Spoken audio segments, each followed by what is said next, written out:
दरोगा जी। गरीब किसान के खेत में बिना बोए लौकी की बेल उग गई। बड़ा हुआ तो उसमें 3 लौकी लगीं। उसने सोचा इन्हें बाजार में बेचकर घर के लिए कुछ सामान ले आएगा।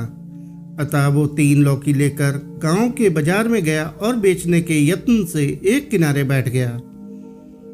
गांव के प्रधान आए, पूछा, लौकी कितने की है?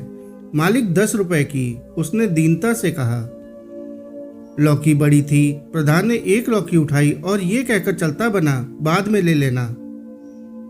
इसी प्रकार थाने का मुंशी आया और दूसरी लौकी लेकर चलता बना। किसान बेचारा पछता कर रह गया। अब एक लौकी बची थी। भगवान से प्रार्थना कर रहा था कि ये तो बिक जाए, ताकि कुछ और नहीं तो बच्चों के लिए पतासे और लैया ही लेता जाएगा। तभी उधर से दरोगा साहब गुजरे। नजर इकलौती लौकी पर पड़ी। देखकर कड़क कर पूछा, कितने की दी? किसान डर गया। अब यह लौकी भी गई। सहम कर बोला, मालिक 2 तो चली गई, इसको आप ले जाओ।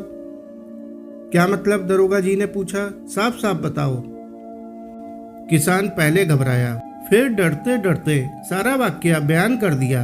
दरोगा जी हंसे। वो किसान को लेकर प्रधान के घर पहुंचे। प्रधान जी मूंछों पर ताव देते हुए बैठे थे और पास में उनकी पत्नी बैठी लौकी छील रही थी। दरोगा ने पूछा, लौकी कहाँ से लाए? प्रधान जी चारपाई से उठकर खड़े हो गए। बाजार से खरीद कर लाया हूँ। कितने की? प्रधान चुप। नजर किसान की तरफ उठी। दरोगा जी समझ गए। आदेश दिया, चुपचाप किसान को 1000 रुपये दो, वरना चोरी के इल्जाम में बंद कर दूंगा। काफी हील हुज्जत हुई, पर दरोगा जी अपनी बात पर अड़े रहे और किसान को 1000 रुपये दिलाकर ही माने। फिर किसान को लेकर थाने पहुंचे।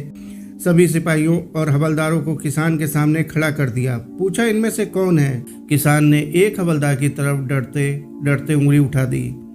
दरोगा गरजा, शर्म नहीं आती? वर्दी की इज्जत नीलाम करते हो? सरकार तुम्हें तनख्वाह देती है, बेचारा किसान कहाँ से लेकर आएगा? चलो चुपचाप किसान को 1000 रुपये निकाल कर दो। हवलदार को जेब ढीली करनी पड़ी।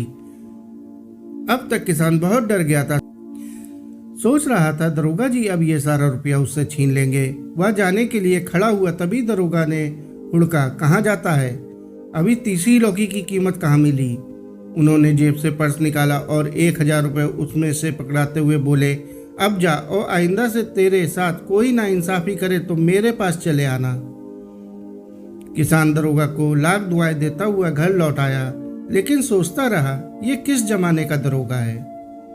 साथियों, आपको यह छोटी सी कहानी कैसी लगी? कमेंट करके जरूर बताएं। कहानी अच्छी लगी हो तो कहानी को लाइक और चैनल को सब्सक्राइब कर लें। धन्यवाद।